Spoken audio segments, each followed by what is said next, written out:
بعض شارحین نے فرمایا کسب مجرد بھی متعدی بدو فعل بدو مفعول آتا ہے، اور المعدوم مال اور غیر مال مثلاً عمدہ اخلاق وغیرہ سب کو شامل۔ اب دونوں روایتوں کا معنی ایک ہوا، یعنی آپ لوگوں کو وہ چیز عطا فرماتے ہیں جو ان کے پاس نہیں، خواہ وہ مال ہو یا کچھ اور، مثلاً عمدہ اخلاق کی تعلیم۔ وہ لوگ اقارب ہوں یا اجانب، سب پر جو جود و نوال عام ہے۔ حضرت خدیجہ کی عرض کا مطلب یہ ہے کہ آپ رشتہ داروں پر ہر طرح کا احسان کرتے ہیں، بلکہ آپ کا احسان رشتہ داروں کے ساتھ خاص نہیں، ہر شخص کو عام ہے۔ اور یہی نہیں کہ آپ صرف داد و دہش کرتے ہیں، بلکہ لوگوں کو عمدہ تعلیم اور اچھے اخلاق کی تلقین بھی کرتے ہیں۔ اصل غم گسار وہ ہے جو ابتدائی مرحلے میں انتہائی ٹھوس طریقے سے ہراساں کو تسکین دے۔ حضرت خدیجہ یہ خدمت انجام دینے کے بعد حضور اقدس صلی اللہ تعالیٰ علیہ وسلم کو ورقہ بن نوفل کے پاس اس غرض سے لے گئیں کہ ان کی تائید حاصل کریں کہ وہ عرب کے مسلم و ثبوت، عاقل، عالم، شاعر تھے۔ ان کو کس کہا جاتا تھا؟ عمر میں بھی بڑے تھے، تاکہ ان کی تائید سے ان کے موقف کو اور قوت مل جائے اور حضور صلی اللہ تعالیٰ علیہ وسلم کو مزید سکون۔ ورقہ، یہ ورقہ کے بارے میں ہے، عرب کے ان چند نفوس میں تھے جو اپنی عقل سے بت پرستی کو ناپسند کرتے تھے اور دین حق کے جویاں تھے۔ یہ اور زید بن نفیل وغیرہ نے دین حق کی تلاش میں شام وغیرہ کا سفر کیا، بعض ایسے راہبوں سے جو غیر متبدل دین عیسوی پر تھے، یعنی اصل دین عیسوی پر تھے۔ ورقہ کی ملاقات ہوئی، ان کے اثر سے اصل دین عیسوی کو قبول کر کے عیسائی ہو گئے۔ ان نصارہ کی طرح نہیں تھے جو محرف دین عیسوی کے پابند تھے۔ یہ عربی اور عبرانی سرجانی تینوں زبانوں کے ماہر تھے، انجیل کو عربی میں بھی اور عبرانی میں بھی لکھا کرتے تھے۔ ان کا بعد بعثت 4 نبوی میں انتقال ہوا، یعنی کہ پیارے آقا علیہ الصلوۃ والسلام کے اعلان نبوت کے 4 سال بعد۔ ایمان لانے کے جرم میں جب حضرت بلال رضی اللہ تعالیٰ عنہ کو ایذائیں دی جانے لگی، ان کو چلچلاتی دھوپ سے تپتی ہوئی سنگلاخ زمین پر لٹا کر مجبور کیا جاتا کہ ایمان سے پھر جائیں۔ شدت تکلیف سے بے ہوش ہو جاتے، مگر جب ہوش آتا تو فرماتے احد احد، یعنی اللہ ایک ہے، اللہ ایک ہے۔ ایک بار اسی حالت میں ورقہ کا گزر حضرت بلال پر ہوا، ان سے کہا احد احد، ایک ہی کہنا ایک ہی کہنا، یعنی کہ انہوں نے حضرت بلال کو یہ تاکید فرمائی تھی کہ احد احد کہتے رہو۔ یہ روایت اس کے منافی نہیں جو اس حدیث کے اخیر میں ہے کہ ام المومنین نے فرمایا ورقہ اس کے کچھ ہی دنوں کے بعد انتقال کر گئے۔ حضرت ام المومنین کی مراد یہ ہے کہ اسلام کی شہرت عام اور جہاد کے فرض ہونے سے پہلے ہی ان کا انتقال ہو گیا۔ حضرت ورقہ کی صحابیت، علماء سیر و محدثین میں اس پر بڑے زور کی مارکہ آرائی ہے کہ یہ صحابی تھے یا بحیرہ راہب کی طرح تھے یا آخر وقت تک نصرانی تھے، نصرانیت ہی پر مرے۔ اس کے ثبوت میں یہ روایت پیش کی جاتی ہے،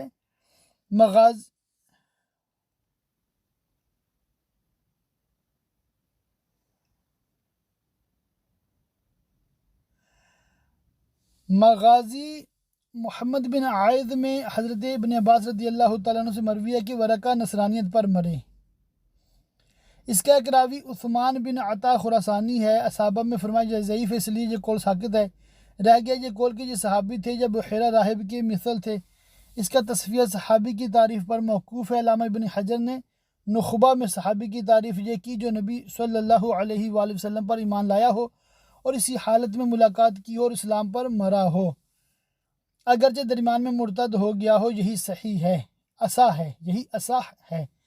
اس میں ملاقات سے مراد معنی عام ہے جو ملاقات اور دیکھنے دونوں کو شامل ہے، یعنی واقعی ملاقات ہوئی اگرچہ دیکھا نہ ہو جیسے نابینا صحابہ، یا صرف دیکھا ہو اگرچہ ملاقات نہ ہوئی ہو جیسے دور سے دیکھا ہو، یا عہد طفلی میں شعور آنے سے پہلے دیکھا ہو۔ صحابی کی تعریف کے معیار سے حضرت ورقہ کو جانچیے تو بلا شبہ ثابت ہوتا کہ یہ صحابی تھے، انہوں نے حضور اقدس صلی اللہ تعالیٰ علیہ وسلم کو دیکھا بھی اور آپ کی تصدیق بھی کی اور آپ پر ایمان بھی لائے اور زمانہ دعوت بھی پایا اور اپنے ایمان پر اخیر دام تک قائم رہے۔ ابھی گزرا کہ 4 سنِ نبوی میں وصال ہوا۔ 4 سنِ نبوی میں عام دعوت کا حکم آ چکا تھا۔ 3 سال تک اسی طرح حال رہا۔ حضرت صلی اللہ تعالیٰ علیہ وسلم اس کے چھپانے اور اسی پر اکتفا کرنے کے مامور تھے، اس لیے خفیہ دعوت اسلام دیتے یہاں تک کہ یہ آیا کریمہ نازل ہوئی، تم کو جو حکم ہے اسے علانیہ بیان کرو اور مشرکوں سے منہ پھیر لو۔ یہ چوتھے سال ہوا۔ جب ورقہ کا وصال 4 نبوی میں ہوا تو ثابت کہ انہوں نے خفیہ دعوت کا زمانہ ضرور پایا، بلکہ اوپر حضرت بلال والے واقعے سے یہ بھی ثابت کہ دعوت عام کا بھی زمانہ پایا، اس لیے کہ یہ طے ہے کہ مسلمانوں کی زر ثانی اعلان عام کے بعد شروع ہوئی۔ زیادات المغازی اور دلائل النبوہ بہقی میں ہے کہ ابتدائی وحی کے کوائف سننے کے بعد ورقہ نے کہا، آپ کو بشارتوں میں اس بات کی گواہی دیتا ہوں کہ آپ وہی نبی ہیں جن کی ابن مریم نے بشارت دی تھی۔ آپ موسیٰ علیہ السلام کی ناموس کے مثل ہیں اور بلا شبہ آپ نبی مرسل ہیں۔ کچھ دنوں کے بعد آپ کو جہاد کا حکم ہوگا، اگر اس وقت تک رہا تو آپ کے ساتھ رہ کر ضرور جہاد کروں گا۔ ان کی وفات کے بعد رسول اللہ صلی اللہ تعالیٰ علیہ وآلہ وسلم نے فرمایا، میں نے ورقہ کو جنت میں ریشمی لباس میں دیکھا، اس لیے کہ وہ مجھ پر ایمان لایا اور میری تصدیق کی تھی۔ اصل میں یہ لفظ یہاں پر کس ہے، کس میں نے پہلے جو کس پڑھ دیا تھا اس کو کاف کے نیچے میں نے زیر پڑھ دیا تھا، یہاں پر ہے کس، تو یہ کس کے نام سے مشہور تھے، ورقہ ان کا مطلب نام ہے۔ جب حضور اقدس صلی اللہ تعالیٰ علیہ وسلم نے اس کی تصدیق فرما دی کہ ورقہ مومن تھے، مومن مرے، تو اب تفصیل بالا کی یعنی اوپر جو تفصیل بیان کی گئی اس کی روشنی میں کوئی شک نہیں رہنا چاہیے کہ ورقہ صحابی تھے رضی اللہ تعالیٰ عنہ۔ اس روایت کے بارے میں بہقی نے کہا یہ منقطع ہے، مگر سب کو معلوم کہ ہمارے ائمہ جمہور کے نزدیک منقطع حدیث کی راوی کے اگر ثقہ ہیں تو وہ لائق حجت ہے۔ مرکات میں ملا علی قاری فرماتے ہیں، ابو داؤد نے کہا یہ حدیث مرسل ہے، یعنی اس کی ایک قسم یعنی منقطع ہے، اور مرسل ہمارے اور جمہور کے نزدیک حجت ہے۔ علاوہ ازیں کی معید کثیر روایتیں ہیں جو صحابہ وغیرہ میں مذکور ہیں۔ کسی میں فرمایا میں نے ان کو جنت میں کریپ پہنے دیکھا، کسی میں ہے کہ وہ جنت کی نہروں میں ہے، کسی میں ہے ایک ہی نہیں 2 جنت میں ہیں۔ انہیں برا مت کہو، کہیں یہ آیا کہ میں نے ان کو سفید کپڑے میں دیکھا، اگر جنتی نہ ہوتے تو ان پر سفید کپڑے نہ ہوتے۔ ان سب سے یہ بات بطور قدر مشترک ثابت ہوتی ہے کہ وہ ضرور مؤمن تھے، اور جب یہ ثابت ہو گیا کہ وہ زمانہ دعوت پا چکے تھے تو اب ان کے صحابی ہونے میں کیا شبہ۔ یہی کثیر محدثین علماء سیجر کا مذہب ہے، مثلا برہان بقاعی، علامہ برماوی عراقی اور ابن مندہ، طبری، بغوی، ابن نافع، ابن سکن وغیرہ نے ان کو صحابہ میں شمار کیا۔ یہاں پر آج کے سبق کا اختتام کرتے ہیں۔